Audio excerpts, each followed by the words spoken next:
The Clemente Course in the Humanities was meant to provide a learning experience for people denied the usual opportunities and credentials of higher education. What began as a documentary of that experience for two people in Boston met with some challenges, only to pivot into something else, a film called A Reckoning in Boston. Before we talk with members of the creative team, we'll introduce the film with a look at the trailer. In a city with a troubled racial past, I have had enough. This community has had enough. The rich are getting richer. If you're in development here in the city of Boston, this has become your paradise. And the poor are getting desperate. If we look at the people who have made wealth, they are not brown folks. Kafi Dixon. There are more people feeding their beasts than they're human. And Carl Chandler.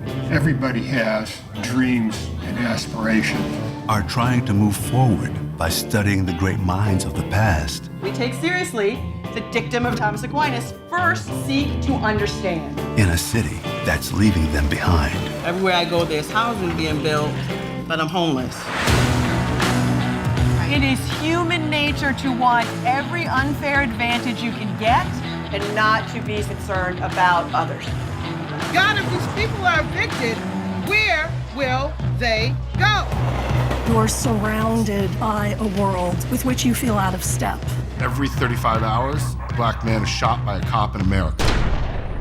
We throw away red, black, and brown young men at the drop of a hat. We represent the Boston that we're fighting for right here.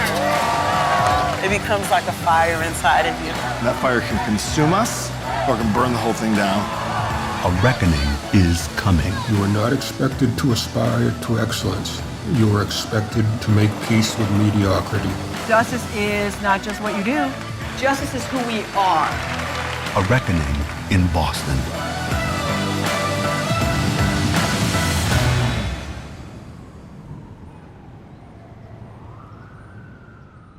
And joining us are the film's director, James Rutenbeck, and a course participant who joined the team as a producer, along with being the founder of the Common Good Cooperatives, Common Good Project, and the Urban Farm for Women, Kafi Dixon. I want to start with Kafi because I only gave a very brief description of this course. Tell me about why you enrolled in it and what that was going to do for you at the juncture of your life when you got started. Yeah, I was a Black woman in Boston, a business owner, and I was embarking on a journey of starting a social impact startup. And going into agriculture as one of the few African-American women here in our state and in our region that's involved in rural or urban agriculture. And I wasn't really feeling the integration into the community the way I thought I would. And I started to internalize it and believe maybe it was based on my lack of education, oddly enough, right? And decided to enroll in Clemente. I thought it was a writing class and they would help me with my typos and punctuation. And it turned out that the class was so much more. It was a class in humanities. And instead of going on a journey of correct punctuations, the class brought me and other women in our community on a journey of philosophy and understanding the case of what's just and unjust when we look at our communities. James, I guess this is supposed to be a story about broader perspectives or the power of critical thinking, but what did you try to get across in the film that you were making, at least initially? Mm-hmm. Well, the film started out as, I intended it to be a year in the life in this classroom in Dorchester. And it was going to be about the story of transformation through engagement with art, history, and philosophy among students who had never had the opportunity to have that experience. And I also wanted to bring some context to it. So I noticed very quickly that there were two students. I noticed that all the students were bringing a lot of their lived experience and extraordinary insights into these conversations about art and philosophy and history. And two of the standout students were Kafi Dixon and Carl Chandler, who I thought could be interesting characters on their own. And so I started spending some time with them. And what happened was the more time I spent with them, the more inadequate I felt. And I started to feel that it was arrogant of me to think that I could, as a white man from the suburbs of Boston, mediate the stories of these people of color who were going through so much more than I ever imagined. And so I started spending time with them, talking to them at a sort of midway through Kafi and Carl. I invited Kafi and Carl to come in as producers to work with me, and they were contracted and have credits in the film as producers with a share in the film revenues. We started working together more closely. And then at a certain point, there was a movement among Kafi and Carl and some other people that we were working with to bring my voice into the film, which was the thing that I was most afraid of doing, because I felt like it was really their story. And I didn't want to like be a white mansplainer who was going to like come in and sort of become some central place in this film that was always meant to be about them. I always wanted to be just a witness to their stories. But Kafi and Carl and some other people convinced me that because I had spent so much time with them and learned so much about their experience, Kafi showed me so much about the city that I never had seen or would have ever understood, that I was part of the story, right? And so with a lot of help from Kafi and Carl and these other people, I brought my voice into the film. Kafi, this becomes more of a film, not so much about you as a student, but as a teacher. What did you feel that you found yourself teaching? Well, here I was caught in this world again as, again, a Black farmer in New England, a woman, and also as a cooperative founder and developer for cooperatives models based on women in Boston. And the same thing that the same impetus that brought me into Clemente about feeling misunderstood in my intentions, right? Around communicating what were some of my individual needs and what support that I sought in trying to move into a rural farming enterprise and develop a co-op for women. I realized that the larger conversations around not just race, but class here in Boston, um, I realized that those were stories that needed to be told.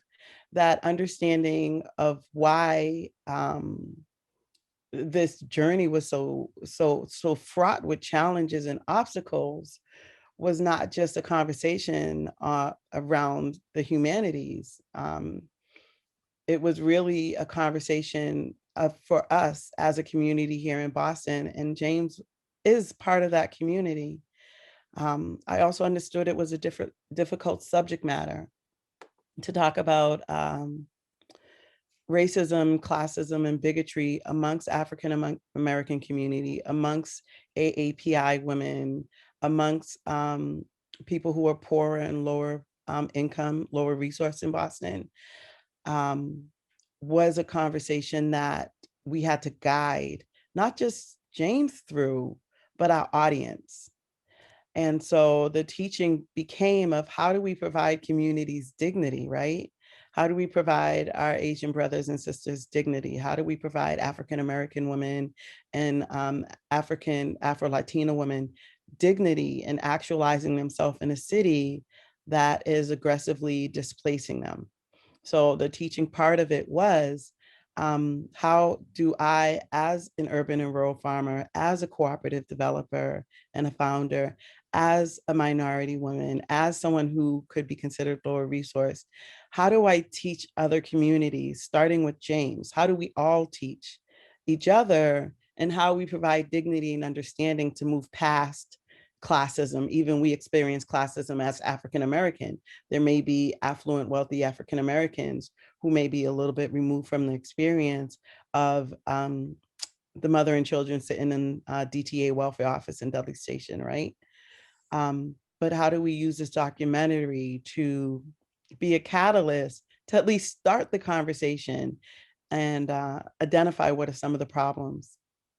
What about that, James? About identifying problems and letting people have a kind of dignity that's not usually there?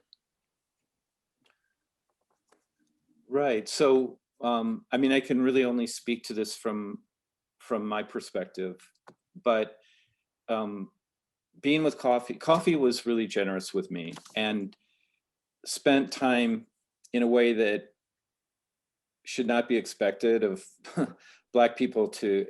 I don't think Black people have the responsibility to sort of educate people like me, white people who have a limited understanding of their experience. But I happen to be with Coffee, who's a generous person, and Carl, who both sort of took me under their wing and helped me understand it.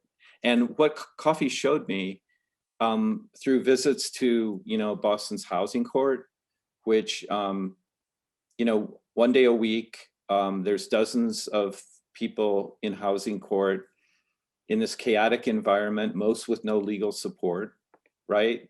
Who are dealing with eviction and possible homelessness in a city that's totally under-resourced in terms of housing, low income or affordable housing.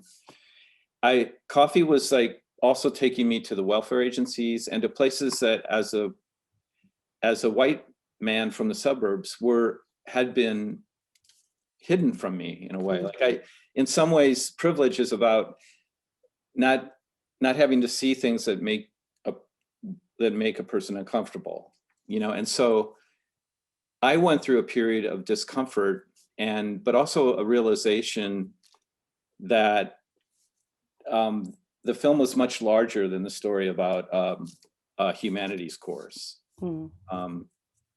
Kavi, I wanted to ask you about that whole thing about relationship between humanities and what's going on in the city, because we had this word reckoning, which is used for the name of the film, but it's what we saw a lot of played out last year. But it's also how that draws in the longer story of Boston, the things that have been swept under the rug for centuries. Yeah. And I am a seventh generation Newtonite who calls the city of Boston home, right? The matriarchs of my family founded Myrtle Baptist Church in Newton Center. And I come from a long history of Northern and Canadian African Americans who came here to Massachusetts during the abolition movement as freed Black people. So my feeling was that, yes, if we think about humanities and if we think about dignity and if we think about where we are in society today, if we think about what's going on in Boston today, right? And not be uncomfortable, James used a very powerful word when he talked about discomfort. And I realized that in understanding arts, history, philosophy, especially, right, history, that there are a lot of things that are swept under the rug here in the city. And that in our intention to see ourselves as progressive, right?